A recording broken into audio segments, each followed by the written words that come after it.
the scale and speed at which China is growing in power and influence is truly stunning, and it's accelerating from 2021 into 2022. From a military perspective, the country's advances in missile technology and nuclear weapons have triggered serious concerns that a shift in the global balance of power is truly underway, from the West to Beijing. President Xi has ordered his nation's armed forces to modernize within 15 years and to be capable of fighting and winning, in their words, any war by 2049. Just this week, China warned the U.S. that the communist unification of Taiwan was, quote, unstoppable by any force. Those are fighting words. Beyond Taiwan, China is rapidly moving into Africa and Latin America. It has laid the groundwork there for decades. Its advances in technology are hard to fathom. Here's a headline that caught our eye. Several U.S. counterintelligence officials, claim that China is weaponizing biotechnology and developing brain control weaponry for potential offensive use. A senior official also claimed that China was using emerging biotechnologies to develop future military applications, including gene editing, human performance enhancement, and brain-machine interfaces. Beijing's influence is growing in other ways, too. Their entertainment and sports complexes are increasingly popular around the world. Early next year, Beijing hosts the Olympics again. Now we ask, how do we make 2022 the year of America, not the year of China? For that, we bring in former Green Beret, participated in the capture of Saddam Hussein, Special Operations Flight Leader, member of the U.S. Army Rangers, Mark Green, Congressman from the great state of Tennessee. Congressman, it's good to see you as well. Appreciate it. Thank you. Good to see you. Not a Green Beret, by the way. Yeah, no, I was going to correct myself on that. Many other accolades. Flew with the Green Berets, among other things. I want to get back to what President Xi said. China warned the U.S. that the communist reunification of Taiwan was, quote, unstoppable by any force. Does that mean the U.S. needs to start threatening force in response? Well, I do believe that Joe Biden should step away from what has been our strategy for many years, strategic ambiguity, a question mark whether the United States would respond. You know, as long as 60% of the semiconductors are made in Taiwan, we need to tell China we will fight to keep them from taking or seizing that country. It's a no-brainer strategically. We need to just come out and say it. And I will say the president has done a little bit of that, but each time he makes those statements, his administration walks them back. So typical of the, foreign policy of this administration. But yeah, strategic ambiguity needs to go away. China needs to know we will defend Taiwan. I don't need to tell you that. That means American boys and women are on the line then. Your son, who's been through Ranger School, is in the Army, very well could be fighting, and there will be people dying on the beaches of Taiwan. Why should American boys die on the beaches of Taiwan? Imagine if China has control of 75% of the semiconductors in the world. I mean, it is a strategic national security imperative. Our weapon systems, our military systems, our cars, our toaster ovens need semiconductors. We cannot allow them to seize Taiwan. It is a strategic imperative for the United States to push back, and we must tell them that we will. Look, if China could take it, they would have already done so. They don't have the capability right now to do so if it's clear that the United States will stop them, and we can. Well, we certainly can now. President Xi has ordered his nation's armed forces to modernize within 15 years, be capable of fighting and winning any war by 2049. Are we risking a point in the not-so-distant future that we will not be able to defeat them? I think we need to make some big steps, and in dialoguing with Secretary Austin, he has the mindset to make those steps. We just need to convince the administration and the Democrats in Congress to fund those changes.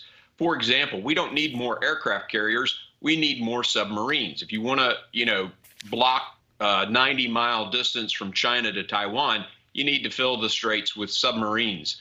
Our capability with submarines is vastly better than the Chinese, and we need to double down on that.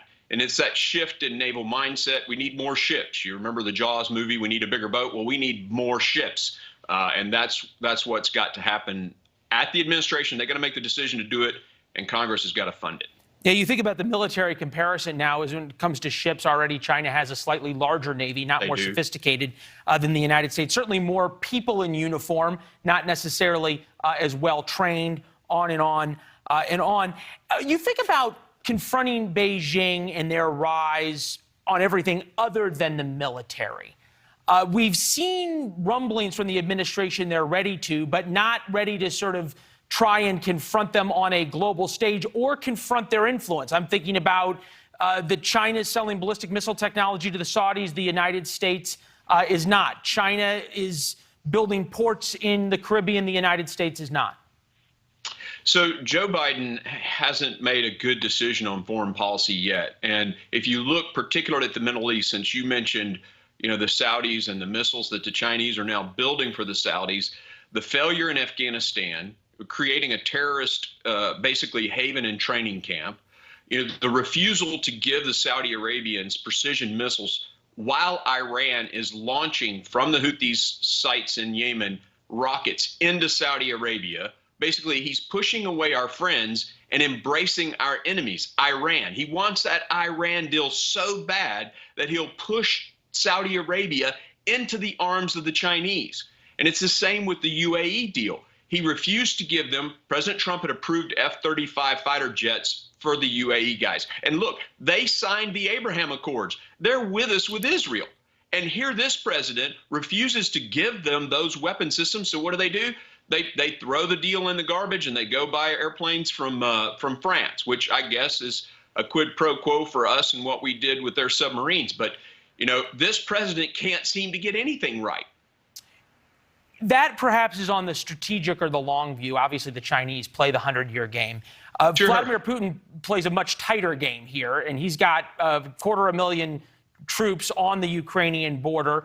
The ground is about frozen there, which would make it a much easier time right now or in the coming weeks to invade eastern Ukraine.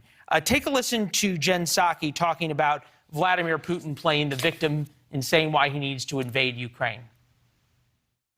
Well, facts are a funny thing, and facts make clear that the only aggression we're seeing at the border of Russia and Ukraine is the military buildup by the Russians and the bellicose rhetoric from the leader of Russia. You and I both studied Russian disinformation campaigns. I was in Ukraine for the last invasion. And it seems as though every time the Russians make one of these sort of false flag accusations and play the victim, we just play right into their hand. Well, I think this time Anthony Blinken has taken them serious. I heard some of his comments that he made to the Russian foreign minister about the buildup, and they were very strong. We made it very clear we will not tolerate that invasion. So I'm comfortable with where that sits right now, and everything Jen Psaki just said, I agree with. So you're right. I mean, it's Vladimir Putin who's doing the disinformation. But so far, we've told them very clearly we will not stand for it. I want to put a bow on this as we end the year. Who's watching more closely? Putin, what we do about China in Taiwan, or China watching what we do about Putin in Ukraine? A very good question. I think the near-term issue is Russia and Ukraine. And so Xi Jinping is watching very closely what happens.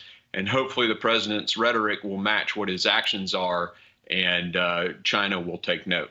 Yeah, we know that Xi and Putin have had this summit and said they have an alliance that is even stronger than a real alliance. So there you go. Yeah. Hey, Congressman, Merry Christmas to you and yours. Glad you're getting some time off with the family. And tell Mitchell wherever he is, we're awfully proud of him and grateful for his service, all right?